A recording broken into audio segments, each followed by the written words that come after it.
Boa noite. Estou fazendo esse vídeo para fazer a AP3 da matéria de PCA, Economia Política e Contabilidade Social, da turma EEC 294/60. Eu sou o Breno Cardoso Carvalho, da matrícula 2700369, e também do meu grupo faz parte a Amanda Caroline Augusto Sabino, da matrícula 2700440, a Kathleen Carol Staroski, da matrícula 2700321, e o Rômulo Barreto, da matrícula de 2700323.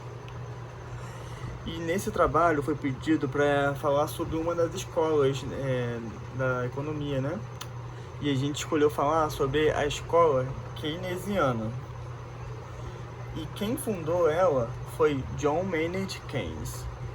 Então, ele estudou e lecionou em Cambridge, e em 1911 ele foi nomeado redator do Economic Journal. Em 1913 ele se tornou secretário e redator da Sociedade Real de Economia. Em 1915 ele atuou como servidor público. Em 1919 ele representou o Tesouro Britânico da Conferência da Paz.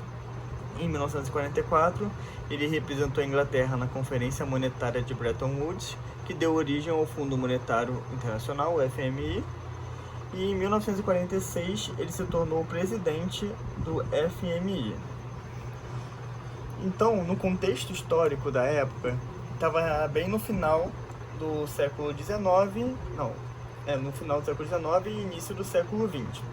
Período que estava em total hegemonia do pensamento econômico neoclássico, onde se acreditava que deveria deixar o mercado se autorregular até atingir o equilíbrio estável e duradouro, conhecido como laissez-faire, sem interferências, principalmente do Estado.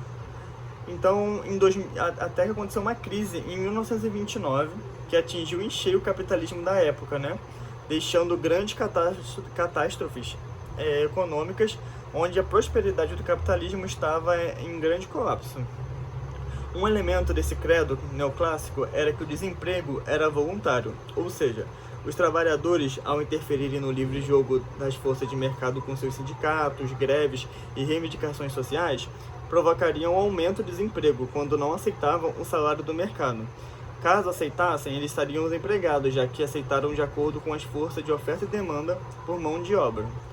E em 1936, Keynes publicou o seu livro, A Teoria Geral do Emprego, do Juro e da Moeda, onde ele atacou diretamente a laissez-faire e afirmou que existia o desemprego involuntário. Então, o professor Ferrari Filho, ele chegou à conclusão que Keynes, seu filho, ele contesta os mercados autorregulantes e autoequilibrantes, apresentando uma economia monetária. Então, para ele, o Keynes ele achava que a economia não conseguiria se equilibrar sozinha. Então, ele propôs economias que evitassem as flutuações dos níveis de produtos e de emprego. Então, Keynes entende que o emprego ele depende da demanda efetiva e se ela está relacionada ao volume de investimento e ao poder de compra e ao consumo efetivamente existente. No entanto, Keynes chegou à conclusão que os empresários só investiriam em novas fábricas e novos empreendimentos se tivesse uma expectativa maior que o prêmio pago pelo dinheiro emprestado, ou seja, se as taxas de juros estiverem altas, darão mais preferência a não abrir um novo negócio, optando em acumular riquezas em dinheiro, já que eles ganhariam mais com isso.